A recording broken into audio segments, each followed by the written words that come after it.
Uma sociedade que aceita um verme, esse velho gagá safado, falar uma palhaçada dessa no Congresso, esse cara, olha, um tempo normal, esse homem mereceria uma cusparada na cara. Fala pessoal, tudo bem? Eu sou o Naleto e esse é o Farol do Bom Senso. A ideia do canal é trazer para vocês clipes, pequenos cortes de outros programas da direita que passam por aí e que às vezes nem todo mundo tem tempo de assistir ele inteiro, ou tá trabalhando, essas coisas, e não consegue pegar do começo ao fim. Então a minha ideia aqui é separar trechos interessantes desses programas, trazer para vocês e comentar um pouquinho, pra gente trocar uma ideia, fazer algumas reflexões. Beleza? Hoje eu separei para vocês um trecho do Conversa Timeline. É um programa que passa todos os dias ao meio-dia, é com o Lacombe, Alan dos Santos e o Max. Nesse trecho, eles estão comentando sobre a fala do Lewandowski, quando ele foi convocado para prestar contas sobre as ações do Ministério da Justiça. Vamos ver o Alan, o Max e o Lacombe reagindo a essas falas absurdas do Lewandowski e no final eu volto para fazer uma reflexão. Fechou? Pega a sua pipoca e vem comigo. Vou falar do que o Lewandowski disse lá na Câmara, que é muito absurdo.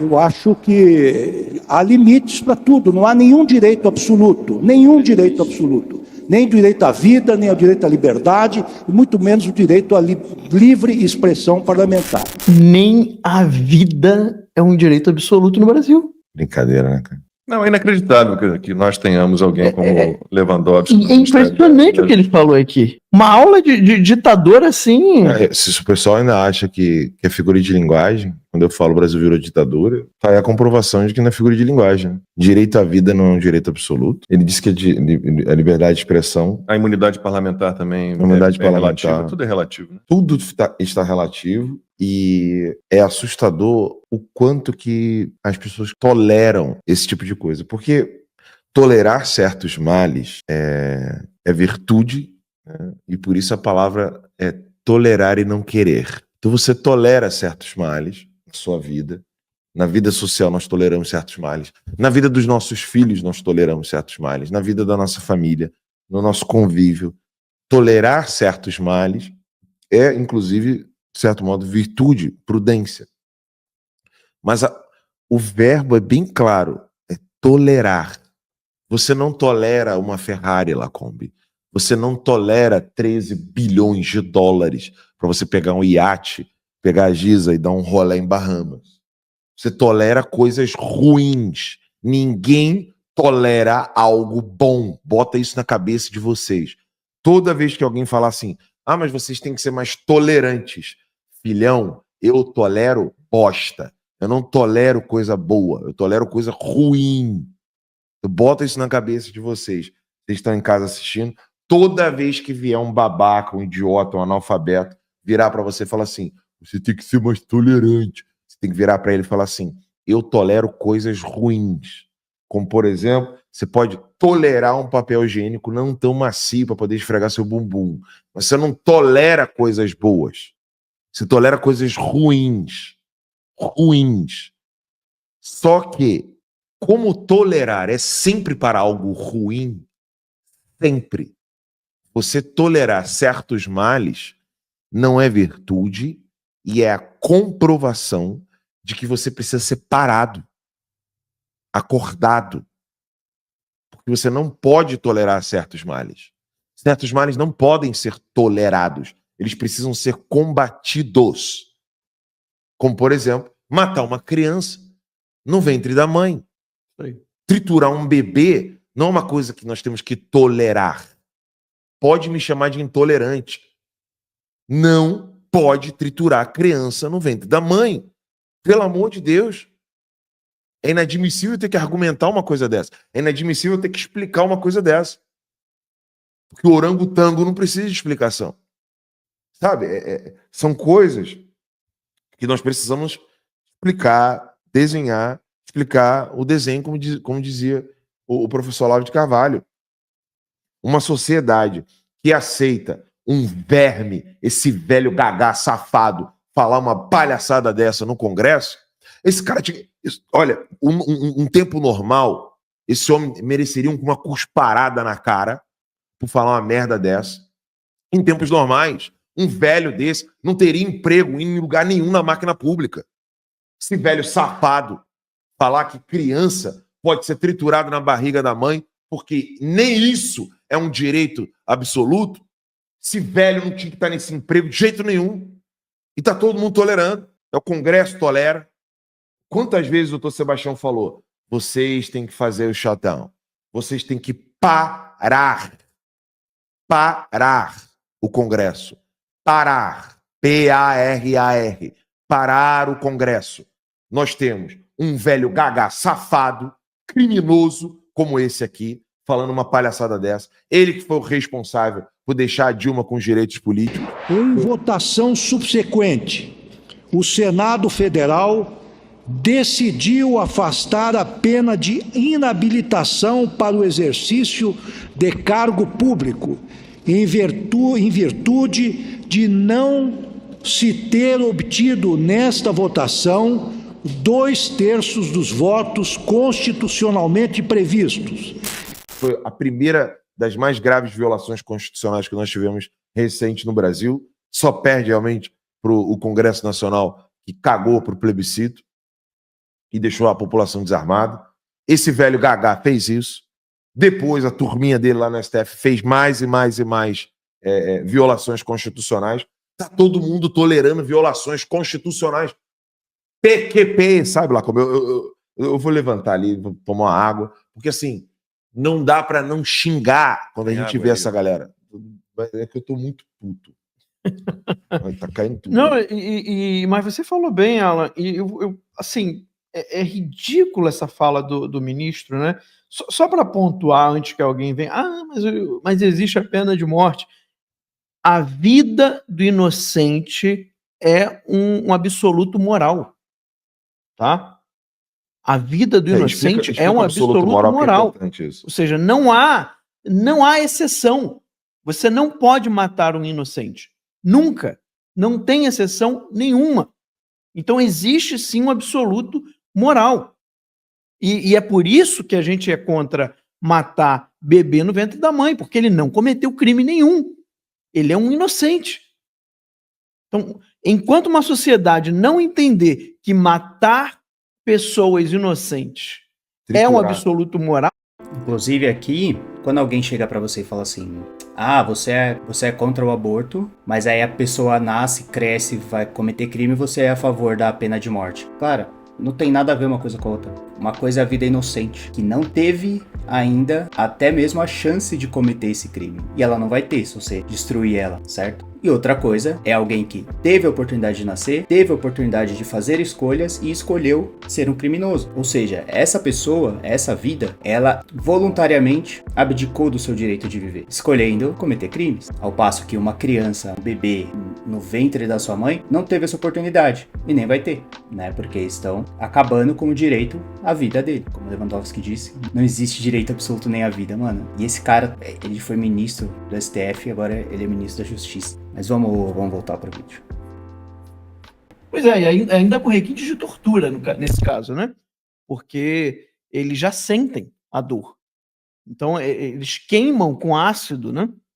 É porque as pessoas falam aborto e elas não sabem do que elas estão falando. A pessoa vai na aborto clínica... é quando é uma interrupção espontânea de uma gestação.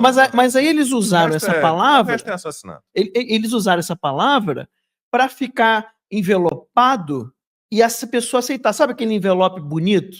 Mas tem só bosta lá dentro. Eles põem um envelope bem bonito para a pessoa aceitar e ela nem olha o que tem, ela nem sabe como que se faz. Ela vai numa clínica, realiza o procedimento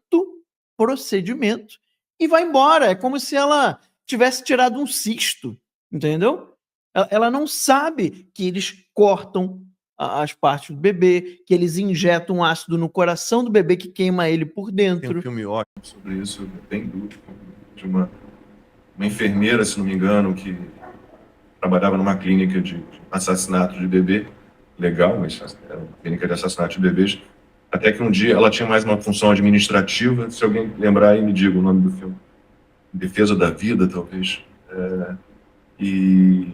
e aí ela é chamada para auxiliar num procedimento ela fica muito impressionada. Eu me lembro bem dessa cena do filme, em que o médico aplica aquela injeção, né?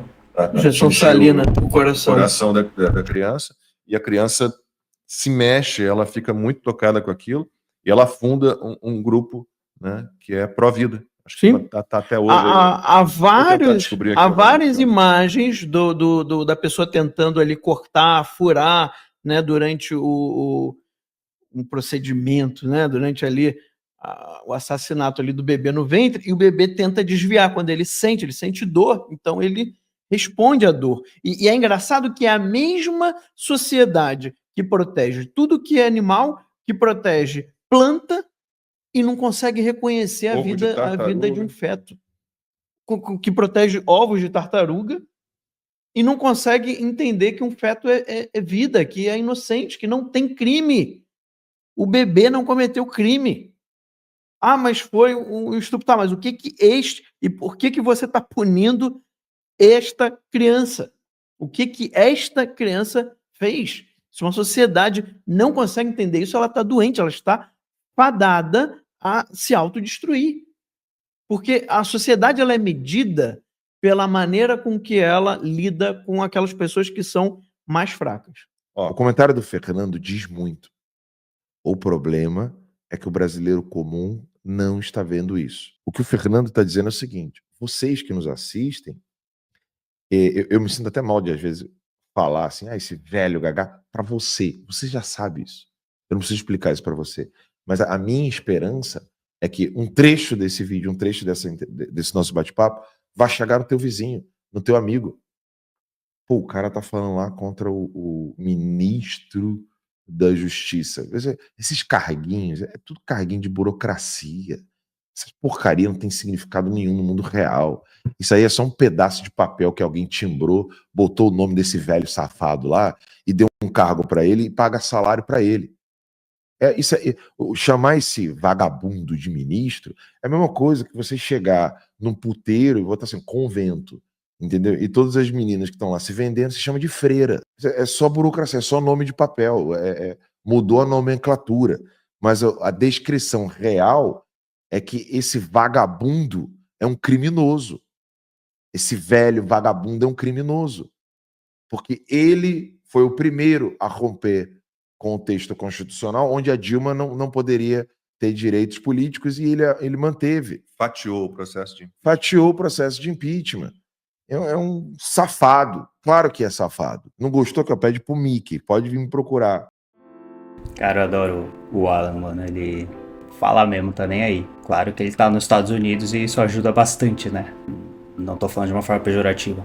Se eu pudesse, estava lá também, porque a liberdade de expressão, ela tem que ser absoluta. Imagina, o discurso dele já é censurado aqui no Brasil. Ele consegue falar de lá. Você imagina se ele não estivesse falando isso? Isso nunca ia chegar na gente. Por mais que você não goste do que outra pessoa fala, ela tem que ter o direito de falar. Que é assim que a gente consegue descobrir quem que você não suporta, quem que você não segue. Você não é obrigado a concordar com nada, mas você precisa escutar para você saber que você não concorda. Muitas pessoas se calam por medo das suas opiniões e por medo daquilo que ela fala, então ela comete uma autocensura, e nesse processo você acaba atraindo pessoas que não se interessariam pelo que você fala se você realmente falasse aquilo que está dentro de você, né? Então a gente acaba criando uma dinâmica errada de relacionamentos, porque uma vez que uma pessoa que não concorda com nada que você pense ou fale se junta a você, fica mais difícil de você falar, porque você não quer desagradar essa pessoa, né? Eu passei muito por isso. Hoje em dia eu falo tudo que eu penso, não saio falando que nem um idiota, mas se alguém me pergunta, meu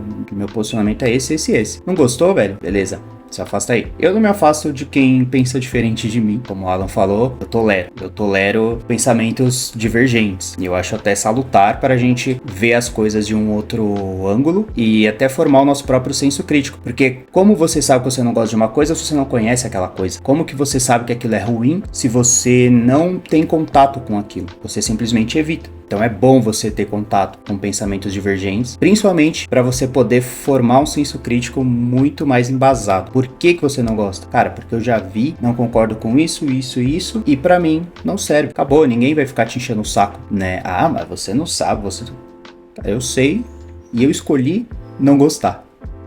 certo? Mas vamos lá fazer uma breve análise aqui. No começo a gente tem o Lewandowski falando, né, aquele absurdo que nem a vida é um direito absoluto. Mano, você quer ver como o esquerdista pensa? É só deixar ele falar. Só deixar ele falar. Aí vem a defesa da liberdade de expressão de novo. Olha o absurdo que esse cara fala. Ele todo polido, todo elegante, todo ali com o seu vocabulário, né, o seu juridiquês. Ele falou o maior dos absurdos. Quem defende isso é só ditador. Para Stalin não tem direito absoluto à vida. Para Hitler não tinha direito absoluto à vida. Se você fosse judeu, se fosse qualquer pessoa não ariana. Pro Mao Tse Tung não tinha também. Nem pro Xi Jinping tem. Então assim, é isso, cara. Você pode falar qualquer absurdo de forma polida, ainda é um absurdo. Isso que ele falou, pra mim, é o ápice do autoritarismo, né, da expressão autoritária. É você admitir que não existe o direito mais precioso, que é a vida. O único direito necessário, portanto, é o direito absoluto, como Marx disse. É um direito que não deve ser violado, não pode ser violado, e é o crime mais hediondo que existe, que é o homicídio. É matar alguém inocente, o assassinato. Porque é com a sua vida que você consegue garantir todos os outros direitos seus e daqueles que são importantes para você. O direito à vida ele é primordial e ele é sim absoluto. Só isso aí é o suficiente para ele ser demitido. Absurdo o que ele falou. Qualquer um que estivesse falando ali que a vida não é um direito absoluto, ele já estaria tipo assim, cara, fica quieto, você tá falando merda. Agora, quando vem de um ex-ministro do STF, que hoje é ministro da Justiça, isso fica mais absurdo ainda. Como que a gente pode ter justiça sem ter os direitos naturais? Sem ter um direito absoluto à vida. A justiça deriva desse direito. Se você não tem vida, você não tem seres humanos, você não tem conflitos, você não tem justiça. E cara, eu gosto muito da forma que o Alan fala, que é uma forma direta e reta, e ele consegue pegar, tipo, coisas complexas, por exemplo, esse tema da tolerância. Realmente, a gente tolera certas coisas, porque em certa medida é uma virtude. Você ser capaz de coexistir com coisas que não te fazem bem ou coisas que você tem que superar, faz parte até da condição humana, né? Tolerar coisas, tolerar situações, tolerar pessoas, mas você não precisa tolerar tudo. A partir do momento que algo entra dentro daquilo que você definiu como o máximo do tolerável, cara, acabou, não tem conversa. Isso não pode existir na minha vida, não faz sentido. Então, realmente, a tolerância, em certa medida, é uma virtude, mas quando ela descamba para aquilo que vai te trazer, de alguma forma, malefícios importantes, ela é intolerável. Aquilo é intolerável. Então, assim, também é da maturidade do ser humano saber a hora de não tolerar. Isso é, assim, básico. Essa é a hora que a gente se impõe. Essa é a hora que a gente define as barreiras, né, os limites, para que aquele evento, aquelas pessoas, aquelas situações não voltem a causar esse mal para você. E ele consegue trazer isso de uma forma simples e direta, né? Não é à toa que ele é aluno do Olavo de Carvalho, ele traz com bastante contundência, ele fala, né, você vê até raiva, né, emoções assim, à flor da pele. É uma técnica de comunicação, obviamente, mas ela é muito efetiva, né? Porque você vê alguém revoltado com algo que é realmente revoltante, desperta em você certa revolta também. Porque é isso, você fala, cara, ele tem toda a razão. A gente não pode mais tolerar esse tipo de coisa, né? Então, eu gosto muito desse poder de síntese dele, de pegar essa ideia aqui. Você chega pra alguém e fala, cara, acho que tolerância não é tão bom assim, a gente não precisa tolerar tudo. Na sociedade maluca que a gente tá, as pessoas vão achar que você é o autoritário. Mas passando isso dessa forma, explicando o que é tolerância, explicando que você não precisa tolerar tudo, e fazendo uma defesa bem aguerrida do limite da tolerância, ele consegue passar isso muito bem pra gente. Você consegue absorver e entender que, cara, realmente não precisamos tolerar tudo e não devemos tolerar tudo. E aqui por último, cara, eu queria abordar um pouco dessa questão do Lewandowski interpretar a Constituição como ele acha melhor. A nossa Constituição ela já não é objetiva, ela não tem regras do jogo que você segue, né? Você sabe o que você está fazendo. Ele dividiu o impeachment baseado numa interpretação da Constituição que é claro, é clara ali na Constituição, que não são 2 votações, né? Tá escrito que é impeachment e perda de direitos, né? Porque imagina que você tá jogando futebol, e aí o juiz, né, do jogo, ele pega e ele muda as regras no meio para favorecer o seu adversário. Ele fala, não, peraí, puta, mas você que fez, você recebeu o pênalti, você é do outro time, Não, então aqui, ó, eu tô vendo que são X metros, mas eles não colocaram aqui X metros da onde, então eu vou fazer do meio de campo, tá? Porque essa é a nova interpretação do código do futebol. É inviável, não tem paridade de ação. Você não tem como agir nesse meio da mesma forma que o outro. Por isso que a justiça deveria ser cega, né? Mas no Brasil ela é caolha, ela só olha para a direita. Então assim, isso é muito perigoso. E ele voltou a fazer isso agora. O cara, mesma coisa, soltar o estuprador, ele vai voltar a estuprar, mano. Tá nele. É intrínseco, é dele ser um interpretador de regras. Aí agora ele vem com essa de que não existe direito absoluto. E inclusive ele falou lá que o direito à liberdade de expressão parlamentar não é irrestrito. Tá claro na Constituição que é. Quaisquer palavras e opiniões. Quaisquer significa qualquer, né?